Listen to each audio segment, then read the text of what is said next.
90,000 school बंद, कैसा विकसित भारत? पढ़ाई पर ताला, विकास कैसे होगा संभव? जब स्कूल बंद हो, सपने भी बंद हो जाते हैं। विकसित भारत या बंद होते स्कूल, बच्चों की पढ़ाई रुकी, विकास की रफ्तार थमी। नमस्कार, आप देख रहे हैं VR न्यूज। सरकार कहती है कि पढ़ेगा इंडिया तभी तो आगे बढ़ेगा इंडिया, लेकिन आगे बढ़ेगा कैसे भारत? पिछले 10 सालों में करीब 90,000 के करीब सरकारी स्कूल बंद हो गए हैं। यानी 2047 में विकसित होने के लिए भारत के सपने पर ताला लग गया है। क्योंकि अगर बच्चे पढ़ेंगे ही नहीं तो कैसे भारत विकसित भारत बनेगा? मध्य प्रदेश में सबसे ज्यादा लगभग 30,000 स्कूल बंद हुए हैं। वहीं उत्तर प्रदेश में करीब 25,000 स्कूलों पर ताला लग गया है। फिर भी सरकार कहती है पढ़ेगा इंडिया तभी तो बढ़ेगा इंडिया। अब खुद सोचिए और बताइए, जब स्कूल ही बंद कर दिए जाएंगे तो बच्चे पढ़ेंगे कहाँ? बात सिर्फ स्कूल बंद होने तक सीमित नहीं है। सरकारी स्कूलों की हालत और भी चिंताजनक है। नीति आयोग की रिपोर्ट के अनुसार देश के 98,592 स्कूलों में लड़कियों के लिए शौचालय तक नहीं है।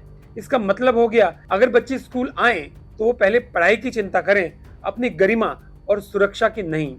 जब स्कूल बंद हो, सपने भी बंद हो जाते हैं। देश आजादी के 100 साल पूरे होने तक वर्ष 2047 में विकसित भारत बनने का सपना देख रहा है। सरकार आधुनिक इंफ्रास्ट्रक्चर, डिजिटल इंडिया और वैश्विक अर्थव्यवस्था में भारत की बढ़ती ताकत की बात हो रही है। लेकिन इसी बीच अगर हजारों स्कूलों पर ताला लगने की खबर ने सबके होश उड़ा दिए। स्कूल सिर्फ एक इमारत नहीं, बल्कि वे किसी भी देश के भविष्य की नींव होते हैं। एक स्कूल बंद होने का मतलब केवल एक भवन का बंद होना नहीं, बल्कि उस क्षेत्र के बच्चों के सपनों, अवसरों और भविष्य पर असर पड़ना भी है। आखिर शिक्षा व्यवस्था किस दिशा में जा रही है? ग्रामीण क्षेत्रों में आज भी लाखों परिवार सरकारी स्कूलों पर निर्भर हैं। आर्थिक रूप से कमजोर परिवार अपने बच्चों को निजी स्कूलों में नहीं भेज सकते। ऐसे में यदि नजदीकी सरकारी स्कूल बंद हो जाता है तो बच्चों को कई किलोमीटर दूर पढ़ने जाना पड़ता है। इसका सबसे अधिक असर छोटे बच्चों और लड़कियों की शिक्षा पर पड़ सकता है।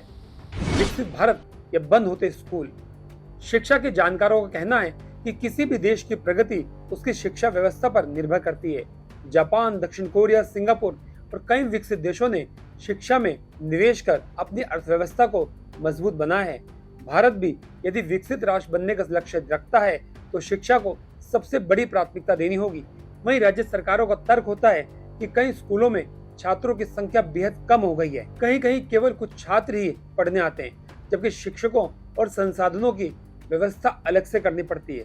ऐसे में स्कूलों के विलय या पुनर्गठन की नीति अपनाई जाती है ताकि संसाधनों का बेहतर उपयोग हो सके। सरकार का कहना है कि इससे शिक्षा की गुणवत्ता में सुधार किया जा सकता है। लेकिन सवाल ये है, क्या बच्चों के लिए पर्याप्त परिवहन, बेहतर सुविधाएं और आसान पहुंच सुनिश्चित की गई है? यदि बच्चे स्कूल तक नहीं पहुंच पाएंगे तो बेहतर इमारतें और संसाधन उनके लिए बेकार साबित हो सकते हैं। पढ़ाई पर ताला, विकास कैसे होगा संभव?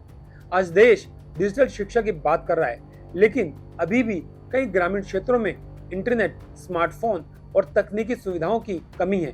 ऐसे में स्कूल ही बच्चों के लिए सीखने का सबसे बड़ा माध्यम बने हुए हैं। यदि ये संस्थान कमजोर हो गए तो शिक्षा का आधार भी कमजोर होगा।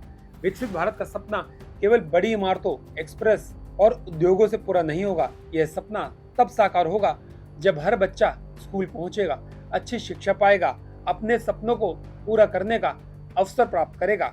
आज जरूरत इस बात की है कि शिक्षा को खर्च नहीं बल्कि निवेश माना जाए, क्योंकि किसी भी देश का सबसे बड़ा संसाधन उसकी युवा पीढ़ी होती है। यदि बच्चों की शिक्षा मजबूत होगी तभी देश की अर्थव्यवस्था, विज्ञान, तकनीक और समाज मजबूत होगा। आखिर में सवाल वही है, अगर पढ़ेगा नहीं इंडिया तो आगे कैसे बढ़ेगा इंडिया? और यदि हजारों स्कूलों पर ताला लग रहा है तो विकसित भारत के सपने को मजबूत करने के लिए शिक्षा को केंद्र में रखना होगा, क्योंकि स्कूलों की घंटी ही किसी राष्ट्र के उज्जवल भविष्य की सबसे बड़ी आवाज होती है। इस खबर को लेकर आपकी क्या राय है, हमें कमेंट करके जरूर बताइए। और हाँ, हमारा चैनल सब्सक्राइब करना मत भूलिएगा।